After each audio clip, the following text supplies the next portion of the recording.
In this module, we'll start our discussion of genetics and genomics by covering the basics of molecular biology. Any discussion of genetics and genomics inevitably has to start with deoxyribonucleic acid, or DNA.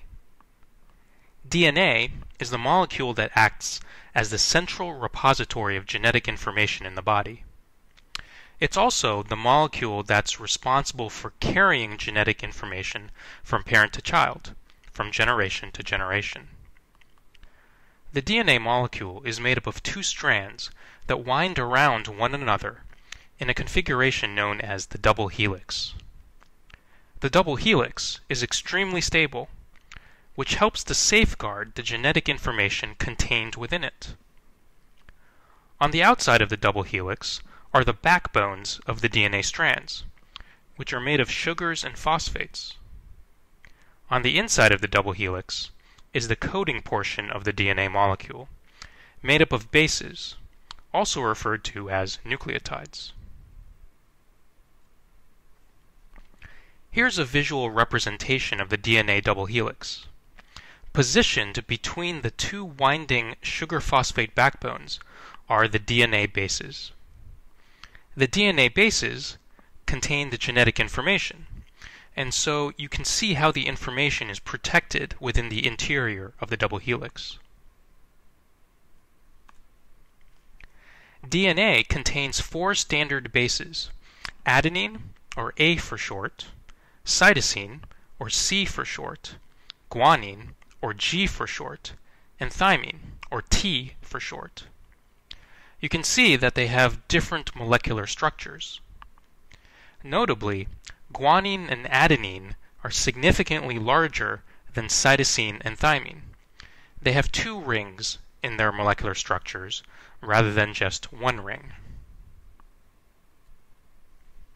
These four DNA bases have the wonderful property that they can bind to each other in highly specific ways to form what are known as base pairs. Within a DNA molecule, a guanine base on one strand can form a base pair with cytosine on the other strand, creating three parallel bonds between the two bases. It can be flipped around, with a cytosine base on the first strand forming a base pair with a guanine base on the second strand. Also within a DNA molecule, an adenine base on one strand can form a base pair with thymine on the other strand, creating two parallel bonds between the two bases. This base pair can also be flipped around so that a thymine base on the first strand binds to an adenine base on the second strand. What's important to understand is that guanine and cytosine always go together, and adenine and thymine always go together. Guanine can't form a base pair with thymine because the right bonds can't form. Adenine cannot form a base pair with cytosine for the same reason. Guanine and adenine cannot form a base pair because together they are too big to fit inside a DNA double helix. Thymine and cytosine have the opposite problem. Together, they're too small to span across the double helix. Thus, there are two types of base pairs: those with G and C, and those with A and T. This property creates a complementarity within a DNA double helix that's absolutely critical for its long-term maintenance, its replication, and its use of genetic information to build other types of molecules, as you'll see later in this module. The genome can be defined as the full collection of genetic information encoded in the base pairs of DNA in a cell. In human cells, DNA molecules are wrapped in structural proteins known as chromatin to form chromosomes. The human genome consists of 23 pairs of chromosomes, or 46 chromosomes total in each cell. One of the chromosome pairs is the two sex chromosomes, which come in two versions, X and Y. Women have two X chromosomes in each cell, whereas men have an X chromosome and a Y chromosome in each cell. The 22 other pairs of chromosomes are called autosomes. Here's a picture of the 46 chromosomes isolated from a single human cell. If you look carefully, you'll see that there are 2 X chromosomes, which means that this cell is from a female person.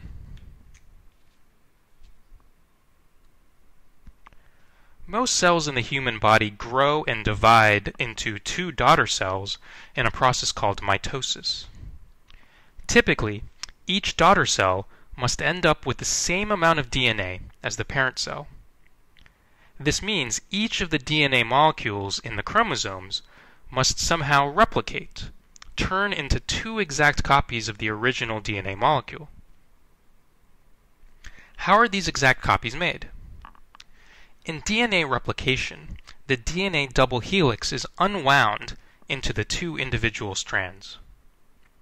On each strand, a new DNA strand is built out of individual nucleotides. The complementarity of the DNA bases is critical. Wherever there's a G in the old strand, the new strand will incorporate a C. Wherever there's an A, the new strand will have a T. Wherever there's a C, the new strand will have a G. And whenever there's a T, the new strand will have an A. The new double helices that are created will therefore be identical to the original double helix. This ensures that the human genome remains stable as cells divide again and again to make new cells. Let's see how this works by considering a GC base pair in the original DNA molecule.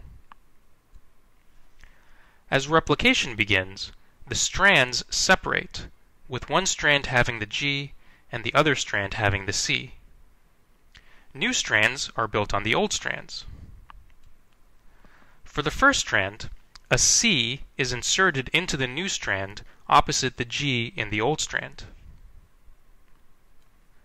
For the other strand, a G is inserted into the new strand opposite the C in the old strand. The result is that both of the final double helices have a GC base pair in the same exact position as the original double helix.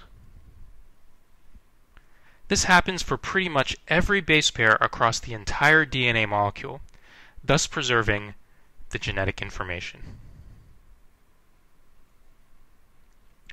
The coding portions of DNA contain the genetic information that's used to produce other types of molecules in the processes of transcription and translation, which we'll discuss later in this module. It turns out that only about 1% of the DNA base pairs in the genome actually contain this genetic information. The remaining 99% of the genome, known as non-coding DNA, was known for many years as junk DNA. But in recent years, we've discovered that there's actually a lot of important stuff going on in non-coding DNA, serving a variety of different functions. This is a good opportunity to discuss the concept of a gene, which has had a way of meaning different things to different people over the years. According to one modern-day definition, a gene is a locatable region of genomic sequence corresponding to a unit of inheritance, which is associated with regulatory regions, transcribed regions, and/or functional sequence regions. A mouthful, to be sure, but hopefully it will make sense by the end of this module. Depending on the definition, there are between 20,000 and 25,000 genes in the human genome. We'll mostly focus on the classic concept of the gene as it emerged during the second half of the 20th century. Each gene contains a number of elements that are important for its function. The promoter region is a non-coding region that's responsible for the remainder of the gene being active. The 5' untranslated region and 3' untranslated region, or 5' UTR and 3' UTR for short, precedes and follows the coding region of the gene, respectively. The exons are the portions of the gene that contain coding base pairs. The introns are stretches of non-coding DNA that occur between the exons. Finally, there are regulatory elements spread within and around the gene that affect the gene's activity. Here's a visual representation of the various parts of a gene. The gene does represent a continuous stretch along a DNA molecule, but can be divided into different elements. The promoter lies at the beginning of the gene. The coding sequences are represented in dark gray. Flanking the coding sequences in light gray are the 5' UTR and 3' UTR, that is, the untranslated regions that are non-coding. The exons of the gene include both the coding sequences and the 5' UTR and 3' UTR. The introns, in white, lie between the exons. The significance of the exons and introns should become clear over the next few slides. Finally, there are regulatory elements contained around and within the gene. They're not shown in this particular diagram. Indeed, some of these regulatory elements can be located in non-coding DNA at quite some distance away from the gene. Let's now talk about ribonucleic acid, or RNA. RNA has a variety of roles in the cell, with one of the best understood roles being the transmission of genetic information from DNA to other types of molecules, most notably proteins. In terms of molecular structure, RNA is very similar, though not identical, to DNA, except that it has one strand instead of two strands. The one strand has a sugar phosphate backbone and a sequence of bases. Just like DNA, RNA uses the bases adenine, cytosine, and guanine, A, C, and G. However, RNA does not use thymine, or T. Instead, it uses a different base not used in DNA, uracil, or U, as a substitute for thymine. As shown here, uracil is structurally similar to thymine, so much so that it can form base pairs with adenine in the same way that thymine does, making two parallel bonds.